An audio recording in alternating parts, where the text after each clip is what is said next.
श्री कोपिनेश्वर सांस्कृतिक न्यास यांच्या वतीने दरवर्षीप्रमाणे यंदाही नववर्ष स्वागत यात्रेचं भव्य दिव्य अशा स्वरूपामध्ये आयोजन करण्यात आलेलं होतं। ठाणे शहरामध्ये उत्स्फूर्त असा प्रतिसाद या गुढीपाडव्याच्या स्वागत यात्रेमध्ये पाहायला मिळाला। स्वागत यात्रेमध्ये मोठ्या संख्येने सामाजिक संदेश देणारे चित्ररथ असू दे, नागरिक असू दे यांचा सहभाग पाहायला मिळाला। स्वागत यात्रेमध्ये सहभागी झालेल्या प्रत्येक यात्रेकरूचं दरवर्षीप्रमाणे यंदाही श्री उतेकर फाउंडेशन यांच्या वतीने स्वागत करण्यात आलंय।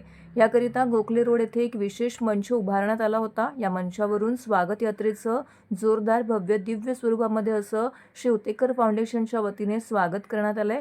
उपमुख्यमंत्री एकनाथ शिंदे यांचं देखील या ठिकाणी स्वागत करण्यात आलंय। स्वागत यात्रेमध्ये सहभागी झालेल्या प्रत्येक यात्रेकरूंना ॲडव्होकेट नारायण उतेकर, ॲडव्होकेट विनोद उतेकर, लवेश उतेकर यांच्या वतीने खाऊचं वाटप करण्यात आलंय। अशा पद्धतीनं श्री उतेकर फाउंडेशन यांच्या वतीने नागरिकांना नववर्षाच्या शुभेच्छा देखील देण्यात आलेल्या आहेत। या संदर्भातील अधिक माहिती श्री उतेकर फाउंडेशनच्या पदाधिकाऱ्यांनी दिली आहे। या संदर्भातील अधिक माहिती श्री उतेकर फाउंडेशन यांच्या वतीने देण्यात आलेली आहे। सर्वप्रथम सगळ्या मराठी जनतेला नवीन वर्षाच्या हार्दिक शुभेच्छा।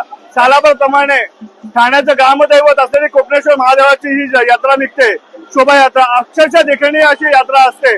सगळे ह्याच्यामध्ये एनजीओ, सगळ्या संस्था ह्याच्यामध्ये पार्टिसिपेट करतात आणि खूप उत्साहामध्ये आणि नवीन जोशामध्ये एकदम आपण असा नवीन वर्षाचं स्वागत करतो।